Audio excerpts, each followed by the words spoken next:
Peace family, and thank you for watching this video on how to establish a healthier womb for inner peaceful healing. I will start by saying that the information that I share here will be delivered with total love, honesty, and cannot be used in place of medical advice. Should you suffer with severe symptoms, I urge you to seek a functional medicine practitioner to best diagnose you and guide you into your journey of treatment if needed. So, what prompted me to start Lovebox Brew was being in the front lines as a radiation therapist, witnessing countless accounts of women suffering with cancer growths of the vagina, uterus, cervix, ovaries, and breasts, among other things. Most of these women were predominantly women of color and black women. On a scarier note, as I was delivering treatment, the accounts of women seemed to be getting younger and younger. One patient, who was a black woman, aged 25, was suffering with breast cancer only to meet her demise and die at the tender age of 31. As I started to witness and become acquainted with them, I started to observe their lifestyle and what was instructed to them about taking care of themselves at the hands of a medical oncologist. Some of them followed a very strict regimen of chemotherapy, which left them very sick, unable to establish appetite, and left them very depressed. At times, and as an empath, it was inevitable to feel the multitude of feelings going on in a span of an 8-hour shift. So on the side, I started to dive deep into studying an alternative to what was instructed in the conventional medicine because I wanted to genuinely help and educate and guide others. I wanted to teach, but I knew it was going to happen at the expense of my license. In the process, I discovered Dr. Gershon, Dr. Sabi, and other natural practitioners that focus on the holistic rather than just localizing a wound, a quote-unquote band-aid over it. By holistic, I mean mind, body, and spirit, treating all aspects so that one can achieve a way of life that is fulfilling, a lifestyle that is open to longevity, abundance, and infinite possibilities. So I wanted to stay predominantly on the focus of reproductive health because it was warranted. The concern was there. A toxic lifestyle has the propensity to feed growths like tumors in the womb, breast, and other parts of the human body. One of the best ways to prevent these precancerous or cancerous cells from living off of the body is by starving them. So by introducing and following a natural, flesh-free, dairy-free, limited starch diet, one can alternate the state of the body positively. I suggest incorporating more dark greens like spirulina because of the high potency of chlorophyll, which is highly oxidizing to the cells. In general, eating more live foods like following a plant-based diet is recommended. However, I understand that may not be so easy for everyone, and I get that. My suggestion is to always listen to your body, listen to your intuition, and start slow by limiting the intake of red meats and other animal products on a weekly basis. So perhaps my biggest concern with eating meat in general is the process in which these animals are subjected to while they're alive, especially in regards to the injections of hormones. And I don't care if the package says cage-free or no hormone injections, it's still bad. Because here's the thing, hormones play a huge role in the manifestation of diseases like cancer. When I was in junior high, I remember this one girl. She bragged to her friends about how her mom gave her the permission to take birth control pills under the guidance of the gynecologist to shorten her period. It didn't stop there because it became a thing in high school. Something about it always rubbed me the wrong way. Once I started therapy school and learned the repercussions of hormones and alternating natural states within the body, I made the connection and realized the adverse effects birth control can have on the body. I don't suggest taking them and always recommend speaking with your physician, preferably a functional medicine practitioner, to best study how balanced your hormones levels are. And looking at these levels can give you insight about your overall well being. So, on the physical level, I invite you to cleanse your body by making constructive changes, cutting back on flesh foods, consuming more live or vegetable foods, drinking organic herbs like raspberry or burdock with dandelion tea to support your womb, and cutting back on the alcohol and stimulants like caffeine. I'm a big supporter in living a lifestyle that is balanced and realistic. So I always recommend a 80-20 of 80 of more greens and 20 of the other things. A healthy womb starts by supporting and cleansing the colon first. Because if you think about it, the colon sits on top of the womb.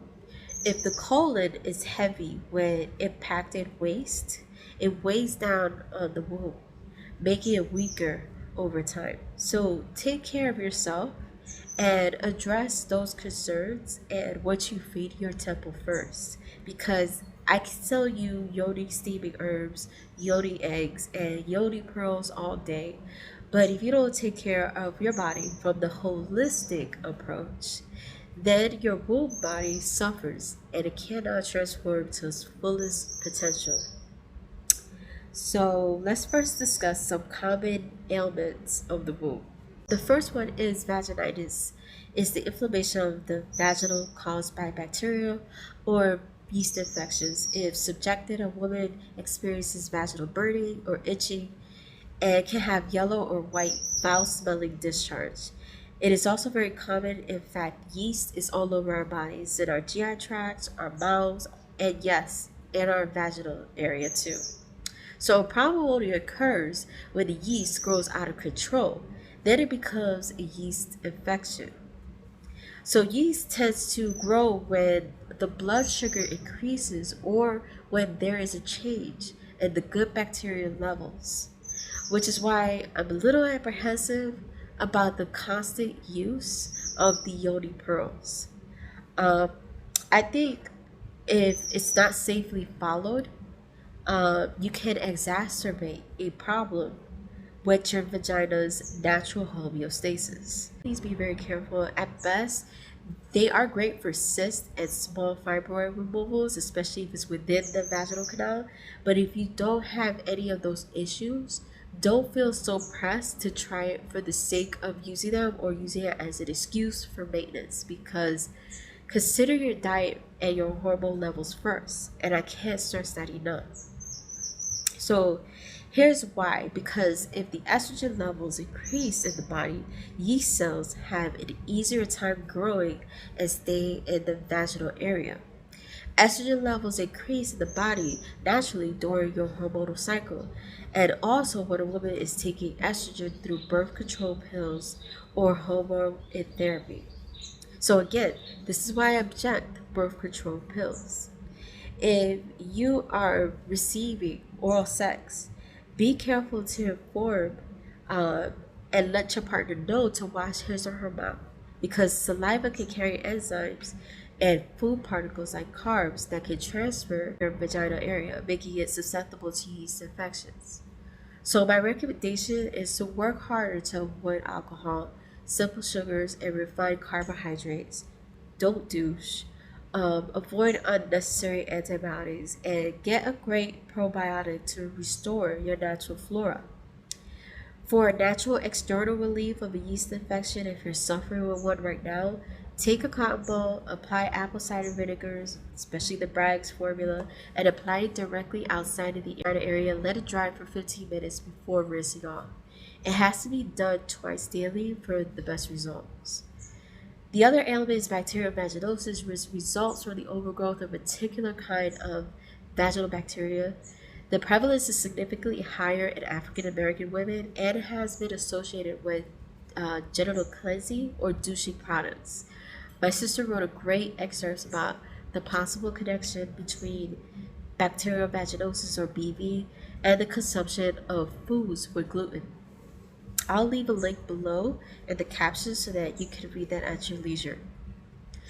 The other ailment is genital herpes. It's a sexually transmitted virus that appears around the genital area. They appear as painful, burning, itching blisters, and treatment is solely used for relief and to prevent bacterial infection. The next ailment is chlamydia. It's a bacterial infection that occurs in the cervix in women and the urethra in men. If antibiotic treatment is not prescribed, it can lead to infertility in both men and women. The other ailment is gonorrhea. This is a bacterial infection that causes inflammation of the glands. When it's left untreated, it can cause pelvic inflammatory disease or PID, ectopic pregnancies, and infertility. Antibiotic treatments are used, but some strains of the infection are resistant towards it. Next ailment is syphilis. It's a bacterial infection that starts as a canker sore in the genital area and can result in serious symptoms if left untreated, like fever, bone pain, mental deterioration, and worse, death. It can be treated with antibiotics, but it cannot be cured. Reproductive system disorders include endometriosis. This is where the cells that make up the lining of the uterus break away and grow inside the uterine cavity, adhering themselves within the pelvis, ovaries, appendix, bowels, and or the bladder. Endometriosis causes mental cramps and chronic pain, and it also causes adhesions to stick within the womb. Fibroids are masses of cells that are rapidly dividing and invading normal tissues. It causes cramping, unusual bleeding or discharge, clotting, and severe menstrual cramps. The prolapsed uterus is a condition where the pelvic muscles fail to hold up the uterus and other organs in place. It is often due to impacted colon or from other complications related to labor and childbirth. Menopause is not an illness or disease, but is part of the woman's natural life processes. It denotes a period of glandular changes that is indicative of the end of the menstrual cycle. So it signifies the privilege of keeping what is known as the wise blood or sacred wisdom. Menopause is brought about by a decrease of sex hormone production in a woman's body and can often begin between the ages of 40 to 52. Symptoms like irritability, hot flashes, night sweats, leg cramps, and just severe nervousness are some of the very common indications of menopause. I hope this brings awareness to the common plight of our reproductive health as women. For long-term prevention, it will take serious commitment and discipline to gain maximum womb wellness. I implore you to seek a knowledgeable health practitioner, a nutritionist, gynecologist to guide and support your health. Another component to consider towards optimal womb wellness is to heal your emotional body. So many of us has been subjected to emotional and physical abuse. And if we don't resolve those issues, they are bound to physically manifest. Consider joining an empowering womb circle. I will be starting one on Love Box Brew's Facebook page for support and positive feedback, especially towards healing. So in closing, I say this very humbly, especially to my sisters. We have the power to prevent and heal ourselves of these different ailments by eating live foods and fresh fruits, limiting or avoiding meat and dairy products, drinking more fresh vegetable, fruit juices, and herbal teas, by maintaining our colon health, by movement like exercising or dancing, and or by connecting spiritually via meditations every day, and most importantly by releasing or healing from all negative toxic relationships and banishing them out of our lives. After all, we are the generation that was given this ancient knowledge about our wombs from our elders, and this cycle of unwellness and dis-ease needs to come to an end. So I propose to you, what are your intentions to do just that? Comment below in this video of what are your intentions towards affirming your womb, your overall wellness. I look forward to reviewing them. With peace, love eternal, I thank you for watching this video. Namaste.